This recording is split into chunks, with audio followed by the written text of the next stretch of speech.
So over the 2,600 hours that I've spent playing Space Engineers, I've been in a lot of PvP fights. And probably the single most influential ships out of all of those PvP fights that I've been in has been this ship here.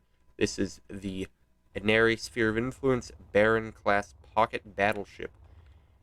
This ship kind of holds a special place with me because this was the first ship that I kind of set out to beat in terms of building. It set a bar, and my goal was to beat it, and it led to the Nuria destroyer, that led to the Excelsior, and that led to the Leningrad, and that led to a whole bunch of the actually decent combat ability ships that I've got in my arsenal right now, which is why this ship is very important, is it kind of started it all. This ship on the exterior has a 5-color scheme, which in my opinion that's a couple of colors, but they've been used really well, so it's not an overwhelmingly large amount of stripes. It is just yellow and gray, and I think the gray is nice. It adds a little extra touch where you don't want to have yellow, and you don't want to have white, and you don't want to have this black, because this black is kind of just like the thruster pack black, and is really only supposed to be used there and nowhere else. For armament, this ship has 12 fixed large grid railguns in the nose, and it also has 5 of these custom turrets here. The ship's whole shtick is that it has these custom turrets, which is what makes it different from a lot of the current ships on the workshop, and even the ships that I build, is that it relies completely on custom turrets for its turret ability. It also has these 2 Gatling turrets on the side for point defense, and it's got a solid 2 large thrusters here for forward thrust.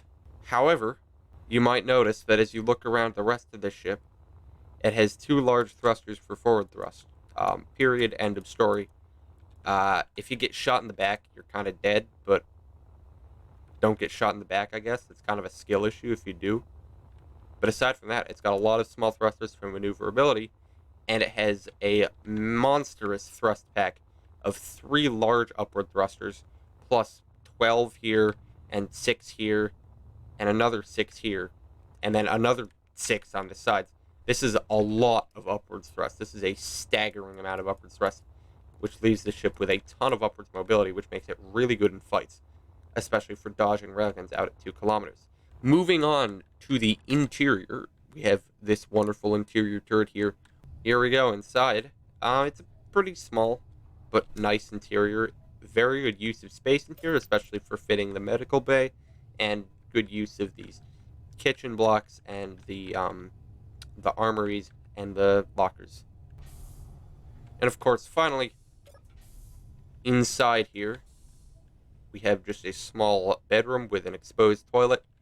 Terrible decision. I give the ship 0 out of 10 because you can see me taking a dump in this toilet when you're sleeping in this bed. That's completely wrong. The design isn't very human at all. This is why I constantly fight the Inari Sphere of Influence, because they have exposed toilets in their ships. Terrible. How worthless. How wrong. Exposed toilets are a terrible thing that should never exist. Anyways, that's about it. This is the Inari Sphere of Influence's Baron class pocket battleship. The link is in the description. It's gotten a lot of subscriptions already. However, if you would like to do Seals a great favor and go subscribe to it yourself, that would be amazing, because it's a pretty cool ship. I recommend you get it, and especially if you don't really know how to design ships, this is a wonderful one to start off on. It's great for just going over the basics of how to fight and actually do player versus player combat. And it's relatively lightweight, but it also has a decent amount of firepower for its size. So I think it's a good ship if you want to learn how to do PvP and how to start out with all that. That's about it.